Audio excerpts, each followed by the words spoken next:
नमस्कार दोस्तों, मैं दिव्यांका सिगिल इंटरनेशनल की तरफ से आपका स्वागत करती हूँ। सिगिल इंटरनेशनल ये सरकार मान्य और भरोसेमंद ओवरसीज मैनपावर रिक्रूटमेंट एजेंसी है। ये विदेशों में लोगों को नौकरियां प्रदान करती है। आज के इस टाउन मार्केट में आपको आपका ड्रीम जॉब मिलना बहुत मुश्किल हो गया है। जरा सोचिए, आपने आपका ड्रीम जॉब ढूंढ लिया है। आपको पता है कि उस जॉब के लिए आप बिल्कुल फिट है। आप क्या करते हैं? आप आपका सीवी उस कंपनी को आगे फॉरवर्ड कर देते हैं और एचआर के कॉल के आने की प्रतीक्षा कर बैठते हैं, पर वो कॉल आपको कंपनी से कभी आता ही नहीं है। कभी हुआ है ऐसा आपके साथ? जी हाँ, आप जैसे बहुत से कैंडिडेट्स के साथ ऐसा होता है। पर क्या है इसके पीछे की वजह? आज मैं आपको बताऊंगी इसके पीछे का कारण। आपने जो सीवी कंपनी को फॉरवर्ड किया था वो कभी पढ़ा ही नहीं गया। एक बार कंपनी के पास वैकेंसी खुल जाए तो उस कंपनी के पास बहुत सारे सीवीज आते हैं। तो उन सारे सीवीज में से आपका सीवी ये कैसे बेहतरीन हो, इसके कुछ खास और इम्पोर्टेंट टिप्स मैं आज आपको दूंगी। What is resume? रिज्यूम मतलब क्या? रिज्यूम मतलब नौकरी पाने के लिए दिया जाने वाला बायोडेटा। रिज्यूम ये एक ऐसा डॉक्यूमेंट है जो आपके भावी कंपनी को आपका वर्क एक्सपीरियंस, आपके स्किल्स और अचीवमेंट्स, आपका एजुकेशन, इनकी जानकारी देता है। रिज्यूम ये कंपनी और कैंडिडेट के बीच की महत्वपूर्ण ऐसी डोर है। आप जिस कंपनी के लिए काम करने की इच्छा करते हैं, उस कंपनी के लिए आपका ड्रीम जॉब पाने का काम रिज्यूम ही करता है। आपका रिज्यूम जितना महत्वपूर्ण और प्रभावशाली होगा और रेक्यू होगा, उतना ही आपके उस कंपनी में जॉब पाने के चांसेस बढ़ जाते हैं। रिज्यूम ये कंपनी और कैंडिडेट के बीच की महत्वपूर्ण ऐसी डोर है। आप जिस कंपनी के लिए काम करने की इच्छा रखते हैं, उस कंपनी में आपका ड्रीम जॉब पाने का काम, दिलाने का काम आपका रिज्यूम ही करता है। आपका रिज्यूम जितना प्रभावशाली और रेक्यू होगा, उतने ही आपके उस कंपनी में जॉब पाने के चांसेस बढ़ जाते हैं। आप जैसे बहुत से कैंडिडेट्स को अच्छा रिज्यूम कैसे बनाते हैं ये पता है, पर मैं आज आपको सबसे अच्छा रिज्यूम कैसे बनाएंगे इस बारे के कुछ खास और महत्वपूर्ण टिप्स बताऊंगी। चलिए फिर आपका रिज्यूम किस क्रम में होना चाहिए ये देखते हैं। सबसे पहले CV header with your contact information. Second, CV objective या CV summary. Third is the work experience. Fourth education. Fifth skills और सिक्स में एडिशनल सेक्शंस। ये क्रम आपके सीवीज में होने बहुत जरूरी है। चलो फिर इस क्रम को मैं आपको संक्षिप्त रूप में वर्णन करके बताती हूँ। सबसे पहले है CV header with your contact information. मतलब आपको सबसे पहले ऊपर रिज्यूम करके लिखना है, उसके बाद आएगी आपकी कॉन्टैक्ट इंफॉर्मेशन। अगर आपका सीवी देख के आपको ऐसे लगता है कि रिक्रूटर आपको कॉल बैक करे, तो वहां आपकी कॉन्टैक्ट इंफॉर्मेशन होनी बहुत जरूरी है। तो इस कॉन्टैक्ट इंफॉर्मेशन का क्रम रहेगा, सबसे पहले आएगा आपका नाम, उसके बाद आएगा आपका ईमेल एड्रेस, उसके बाद आएगा आपका टेलीफोन नंबर या मोबाइल नंबर, उसके बाद आएगा आपका लिंक्डइन प्रोफाइल का डिटेल्स, उसके बाद आएगा आपका होम एड्रेस। दूसरा क्रम आएगा सीवी समरी और सीवी ऑब्जेक्टिव। सीवी समरी और सीवी ऑब्जेक्टिव में क्या फर्क है?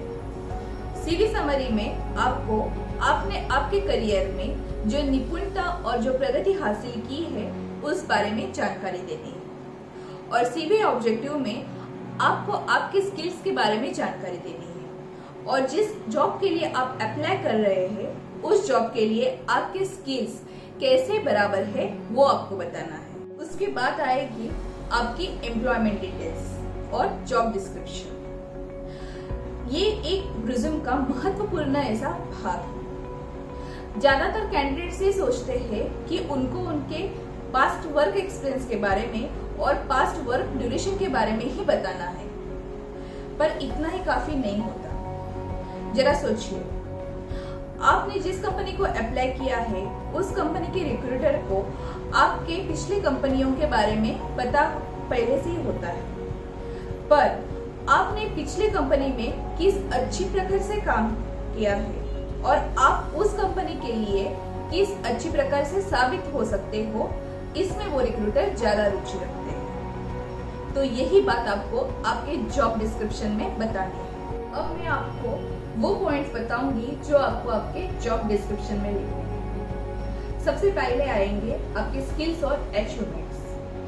आपको आपके स्किल्स और अचीवमेंट्स मतलब कला और कौशल्य पे ज्यादा भर देना है। मतलब अगर आपने आपके पिछली कंपनी में या करंट कंपनी में कुछ स्पेशल प्रोजेक्ट्स पे काम किया है तो उसकी जानकारी आपको देनी है। अगर आपको कुछ अवार्ड्स मिले हैं या आपके कंपनियों की तरफ से आपको कुछ एप्रिसिएशंस मिले हैं तो उनकी जानकारी आपको देनी है। अगर आपने किए हुए हर एक जॉब का संक्षिप्त रूप में वर्णन करेंगे तभी रिक्रूटर का ध्यान आपके रिज्यूम के ओर आकर्षित होगा और वो आपको इंटरव्यू के लिए बुलाएंगे। उसके बाद आएगा एजुकेशन डिटेल्स। अगर आप अभी ग्रेजुएट हुए हैं और अच्छा जॉब पाने की कामना करते हैं तो आपको आपके रिज्यूम में एजुकेशन डिटेल्स ये वर्क एक्सपीरियंस के ऊपर लिखने हैं। और अगर आप पहले से ही वर्क एक्सपीरियंस्ड है तो आपको आपके एजुकेशन डिटेल्स ये आपके वर्क एक्सपीरियंस या जॉब डिस्क्रिप्शन के नीचे लिखने हैं। एजुकेशन डिटेल्स में आपको आपके एजुकेशन के बारे में जानकारियां तो देनी ही है, उसके अलावा आपका पसंदीदा अभ्यास, उस संबंधित आपने किया हुआ कोर्स और आपकी एक्स्ट्रा करिकुलर एक्टिविटीज, इनका भी जिक्र होना बहुत जरूरी है। बाद आएगा आपका पॉइंट स्किल्स मतलब निपुणता। आपके पास बहुत सारे स्किल्स होते हैं, पर आपकी जो स्किल्स आपको नौकरी पाने के लिए मदद कर सकते हैं सिर्फ उनका ही जिक्र आपको आपके रिज्यूम में करना है। इसमें से हार्ड स्किल और सॉफ्ट स्किल्स, इनकी जानकारी आप सीवी में दे सकते हो। आपके स्किल्स ये आप बेसिक, एडवांस और एक्सेलेंट के तौर के आधार पे वर्णन कर सकते हैं। उसके बाद आएगा एडिशनल सेक्शन।